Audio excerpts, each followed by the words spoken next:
You're listening to Mills, Quigliano, and The Voice on the Fantasy Football Tips podcast. Oh, hello, you're listening to Fantasy Football Tips in association with Premier Punt. Joined with me this week, I have the bottom feeder Mills and the man who also bottom feeds JP. Hello. Good evening. Well done, Quigliano. You didn't sneeze during that intro. I didn't. No, very happy. Didn't stutter. A little bit worried that I didn't say fantasyfootballtips.co. If I'm going to be critical early doors. Yeah, I didn't like that. That was missing. But never mind. We all make mistakes. But you happy with the fact that you're being called a bottom feeder? Well, no, not really. I mean, I'm still a top 5 player, but you know, we'll move past that as well. It's okay. I mean, he obviously wasn't listening because I think you called me a bottom feeder, but yeah, not happy about that either. No. But yeah, what about the? Did I get enough laughter in there, Mills? Yeah, it was interesting. That was. I don't think I do quite that much, Quigliano, but was it fake enough? It was very fake. It was good. Yeah, I liked it. Sort of what I was looking for there, anyway. Just to model myself on your intros. But yeah. Okay, I mean, yeah, you did what you said you'd do. We are back. It seems like ages, doesn't it, since we've spoken on a podcast? Although it has only been. Sorry. I was going to say it's only a few hours since I've seen not even hours actually, since I've seen JP. Had a very enjoyable day with him on the golf course today.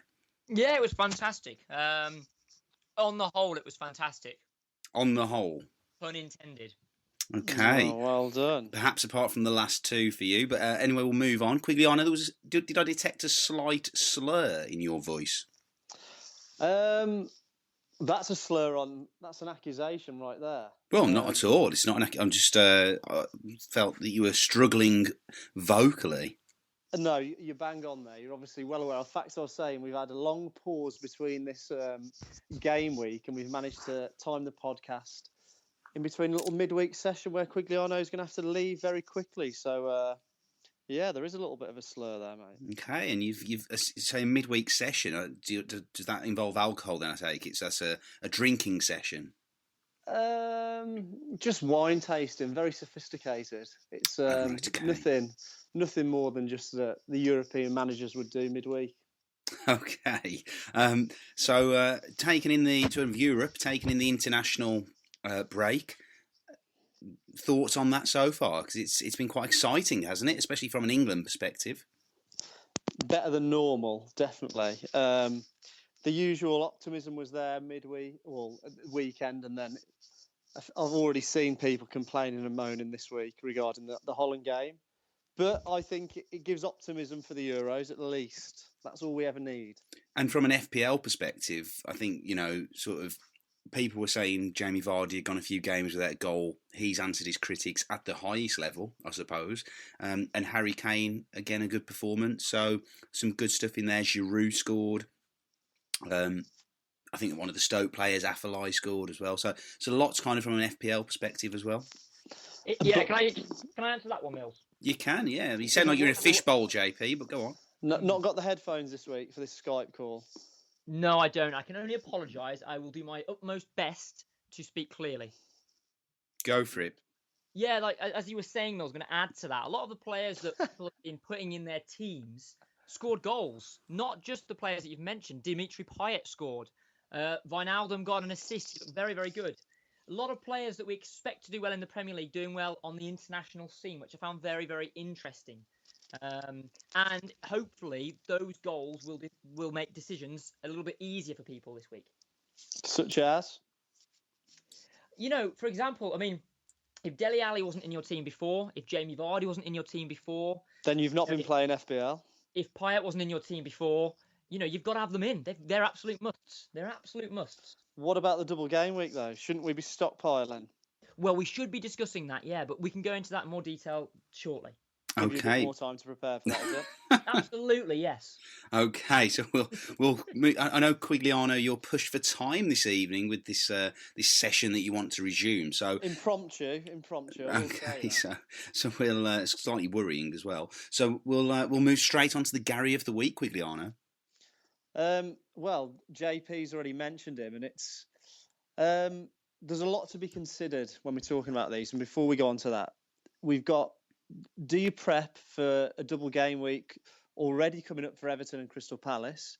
Like, do you start bringing those players in, or do you just look at this game week and tip on that? Mills, your thoughts? My initial thoughts on that are that I think it has to be a consideration, a key consideration. I know for one that I will be stockpiling Everton players, probably not Palace players, but will be stockpiling those Everton players for next week. And that starts with my transfer this week, which I'm not going to go into too much detail. I did have Lukaku anyway. He was on my bench last week, so he's there ready to come back in. So. But again, for me, I don't see Man United away as the fixture to just start slamming Everton players in just because it's not going to cost you those free transfers. Also aware that they are, of the teams, they're going to have that blank game in game week 35. They will, yeah. So they have got a good run in after that. So you might be worth carrying a couple of substitute players maybe from Everton. But for this week, I'm just focusing on what is directly in front of me, okay? So I just want to make that one clear. And it is Dimitri Payet. I think he's West Ham's driving force. They have a decent fixture at home against Crystal Palace. He's got good form. He's just celebrated his birthday as well with the French squad. I think he is going to be the Gary of the week this weekend. Okay, I mean, JP, that was not an overwhelming answer from you there, a response there. So do you disagree with that? No, I think it's a good Gary. I'd argue maybe Mesut Ozil headed him against Watford as the Gary, but I like shout. Third? Can I explain? I was just reiterating your Watford shout there. I said that Mesut Ozil playing against Watford, they've looked quite poor recently, Watford, particularly away from home. So maybe Mesut Ozil. But nevertheless, I do like the shout of Dimitri Payet, and I apologise for a lack of enthusiasm. What I should have done was good shout. No. See, I don't want any sort of false intentions here. I want your pure of heart spirit. Tell me if it's bad, then say it, and then when it turns out to be good, I can sort of slam it in your face. I like it. I think Ozil's better. Okay, let's move on. So, the Xabi Alonso quickly. The long shot. Well, it's a long shot because attacking wise, Chelsea don't offer many options with the injuries that are going on. So I'm going with Remy because of the fact there's very limited striking options at Chelsea. They play Villa, who literally are the worst team in the Premier League by some way. I think you have to have some Chelsea coverage there. Okay, I mean, Louis Remy. And Remy Gard has gone, hasn't he? So I mean, we might see a rejuvenated performance from Villa, but they look awful. They look terrible. Yeah, thank you. Yeah, so I mean, I agree. I think it's a good long shot. I think if he plays, it's a really good long shot. It is a long shot. So it's, again, based on the game week coming up, it's not something that maybe you're going to start a long-term strategy on. But moving on to the Delia. So where are you? Let's be having you. Leighton Baines. Thoughts on Leighton Baines and the fact that he has disappeared from FPL folklore? He looks a different player this season, certainly. I thought when he came back, I mean, he obviously missed a lot of the season, but since he's come back, I mean, I thought give him a few games and he will be getting the assists, maybe picking up the odd clean sheet, although Everton haven't been good at that this season. Not even on penos. No. Yeah, I was just about to mention that. I think that's a very, very good deal here. You know, he's not even taking penalties anymore. Let's be having you, Leighton Baines. Passionate. The passion is back from JP. Better. That is much better. Thank you. Love it. Okay. Quigliano, I think that this week we're going to do the podcast extra without you. Because I don't think you're going to have time. I think you're going to be off to your session. But you have left me some sound bites, haven't you? I mean, we're not ready to go into podcast extra yet. We've got some questions from the fans first. But when we do, I mean, I've not pre-checked these, by the way, so I hope they're clean. They're all clean, mate. It's a PG show. Always keep it PG. It's a family show, and probably a lot of families, they probably maybe tune in around the dinner table. Sort of get, I imagine, a wife, a husband, couple of kids there, and they're just listening to the podcast, tune into Quigliano. So wouldn't want to offend that sort of key demographic. I like the fact that you think they're only tuning in to listen to you. Sorry, who else would they tune into? Oh, let me think. I don't know. Oh, I've heard that JP the Voice is quite a popular request these days. Thank you very much. He gets quite leery, doesn't he, Quigliano, on a couple of pints, or sorry, a couple of wine tasting sessions. Yeah. I mean, the Voice was labelled by Mill, so I mean, if you want to make this a little 2v1, that's fine, not a problem. But anyway, when we're on the dinner table, do you want dessert? Do you want the side tip? I'd love a few side tips. The better option at Chelsea then is Willian. If Remy is the long shot, and that takes a brave man, but I think Willian is a serious option for your team when they have got Aston Villa, who are incredibly weak. It's a lunchtime kickoff. It could make a sort of a real kickstart to your weekend of FPL points. So Willian, strong option. JP mentioned him earlier. Ozil, I agree. I think that Watford fixture is important to Arsenal, so I think they're going to be going for that. I also think Sanchez is a serious option, and Welbeck. I would not ignore Welbeck. I think he starts over Giroud, which is potentially a bold shout. Mills, correct me on that. No, I agree. I think Welbeck will be the one that Wenger goes with. I really do. I don't think he played for. Did he play for England this week? I don't think he did. He came on, did he? Sub. He did come on once, I think. Yeah. Okay, but I think in Wenger's thoughts, he certainly is the one to go for, and he has looked good since he's come back. He's taken his chances well, and he's scored some big goals and important goals. So yeah, I do like the Welbeck shout, particularly over Giroud. But again, it's a hard one, but that's what we're side tipping. I mean, let's not ignore Aguero playing Bournemouth. I know they're away, but that smells like goals to me. That's another side tip there for you. JP has mentioned Wijnaldum. He's a Quigliano favourite. And with Rafa Benitez there, I'm sure he's going to breathe a bit of life into him. So it's my arch nemesis, Norwich. I mean, that is a massive game as well, isn't it, for Newcastle? Well, for both teams. Yeah. And obviously, like you said, you seem to hate Norwich.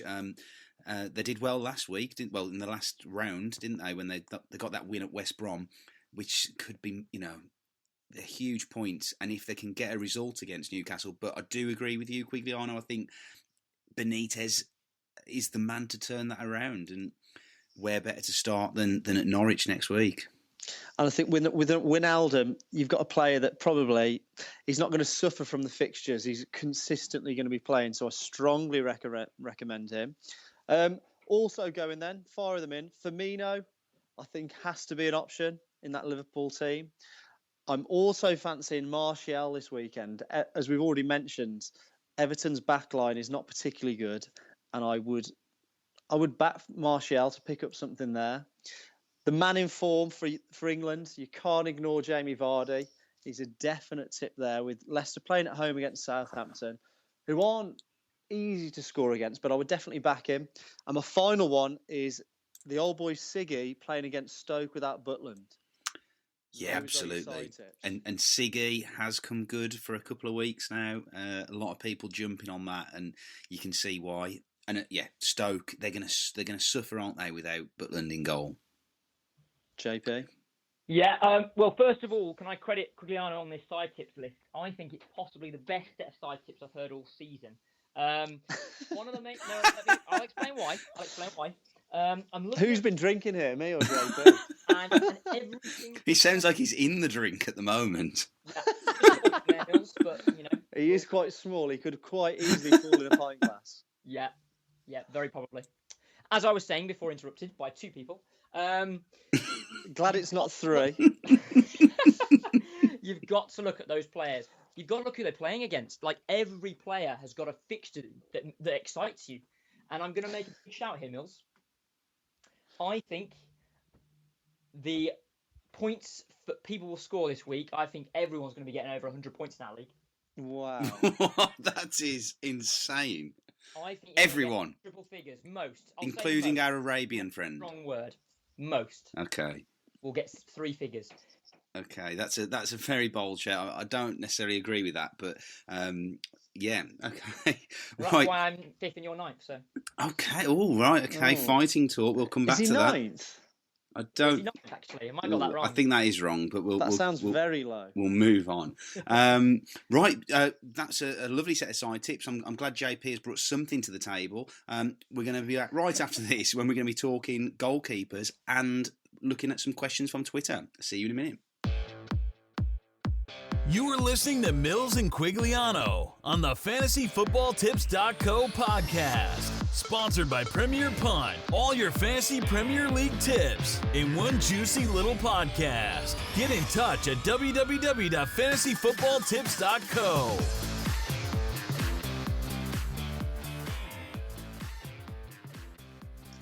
Okay, we're back, and Quigliano, I'm going to go straight to you with a question from Twitter, and it's from your good old pal Blue Paddle Pops.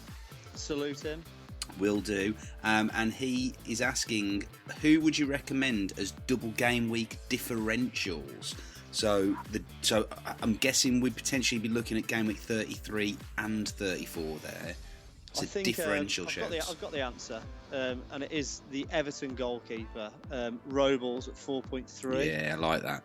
Definitely an option there. He's playing 2 games. I mean, they're both away, but Watford and Palace, I mean, they don't fill me with joy of a clean sheet, but he's definitely an option there for a bit of a differential. Can I just jump in on that then? Because I was going to ask you about goalkeepers, and JP, I'll ask you this as well.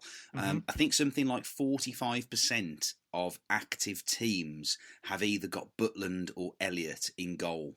So that's like 45, and I think 55% of the top 1,000 teams have.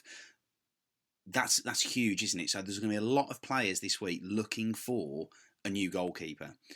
Is Robles the one to go for then in that case? Quigliano, you're saying yes, I'm guessing? Well, that was based on the previous question. I mean, I would imagine a lot of those are going to jump on Fraser Forster, similar price, probably the better chances of keeping a clean sheet. But like you say, it's a differential, and he's got 2 fixtures in 1 week, and then he's going to have another 2 fixtures. So he's going to play 4 fixtures in 2 game weeks. I mean, that it's hard to ignore. Your only ever concern is that he's going to sort of, his stay in the team comes to an abrupt end, and suddenly it's Tim Howard is the favoured keeper again. I think that's unlikely, to be honest. I think Howard he's been out of there for a while now. I mean, I think it's like 7 or 8 games, and Howard has already said he's off at the end of this season. He's going back to America, I think, or Canada, to play over there. So I think Robles will be the one that they stick with personally. So I think that's a good shout. JP, just on the goalkeeper question, who would be your tip as goalkeeper? Yeah, I respect the logic that Quigliano brings. Personally, we've gone on medium wave now, by the way. I'll finish. I personally would lean towards Fraser Forster simply based on the fact that I've got him. I think that that I think they are more likely to keep clean sheets than Everton. I don't see the Everton fixtures as being that kind, and I can see them actually struggling there. So I'm going to go Forster. We've got to remember that it's not just about clean sheets, it's also about saving the ball, and save bonus points can come in quite nicely. And I think Forster's got that in the locker a lot more.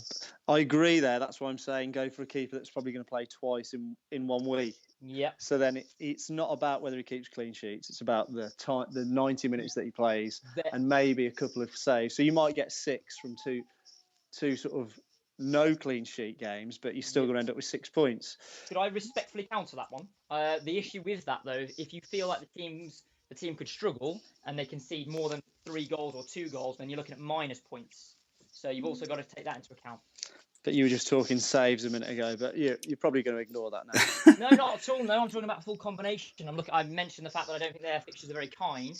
I can see them conceding quite a couple of goals to Manchester United, definitely, for example. So I'm concerned by that shout, personally. Okay, gents, before this ends in a scrap, I'm going to ask one more question before we lose Quigliano and we go into podcast extra, which is going to be very interesting this week with just me and JP. This one comes from Spurs EPL Champs 2018. Might want to revise that, actually, for this season. And he's asking, has either of your opinions changed about Vardy, Kane or Aguero? I'm not quite sure what our opinions were, but asking, have our opinions changed on Vardy, Kane or Aguero? So, my opinion is no, they haven't changed. We've always suggests that they're very strong players who are likely to score goals. What you could argue is that there's other strikers who are now more and more, a good option. So Danny Welbeck, a really good shout from Quigliano. He's a really good option. Lukaku, still a good option. Not necessarily our opinions changed, but now that there's several strikers in the mix, it makes it a lot more difficult to pick the top 3. And just to add to that, I mean, I agree in sort of general. I think Kane, main striker, so is Aguero. Both of those, are going to be starting week in, week out for their respective teams. And they're generally prolific with their goals. Vardy is more of the surprise. He's definitely surprised me. I didn't think he'd get as many goals as he has done. I mean, your only other option within there for me is Lukaku as a regular return scorer. And those are 3 strikers that you can have all 3 of them based on the price. At the start of the season, I was thinking Giroud, Costa, Aguero. I need those 3. Whereas now there's 3 quite reasonably priced strikers that you can afford and can get you guaranteed goals. Okay, yeah. Thank you for that, gents. Quigliano, it has been a pleasure. And thank you for the introduction. I've outstayed my welcome here. Is this going to end in a messy state for you tonight, or? No, mate. It's just lovely food and wine with great friends. So sounds all great. Civilized. Sounds great. So you're not going to be with us in Podcast Extra. Predictions for Podcast Extra? How bad is this actually going to be? I think it's going to be very pleasant, actually. Okay. It's a pleasant evening for the 2 of you. And all the listeners. Thank very you nicely for that. said. Okay. It's been great to speak to you. I wish I had more time. I apologise to all my fans and all the listeners. I will be back next week, and I will give you an extra 10 minutes because of that. Wow, on his own as well. So that's a very bold shout. 10 minutes of Quigliano holding the fort on his own. I will do a short sort of sketch of Les Mis. I'll be there. Sounds fantastic. Right. If you are not a premium member, then you need to go over to fantasyfootballtips.co and sign up as a premium member, and then you can listen in to the Podcast Extra, which is coming up right after this. It has been a pleasure, gents. Me and JP will be back in literally 10 seconds, but it's bye for now if you're a cheapie. See ya. Bye-bye. Bye.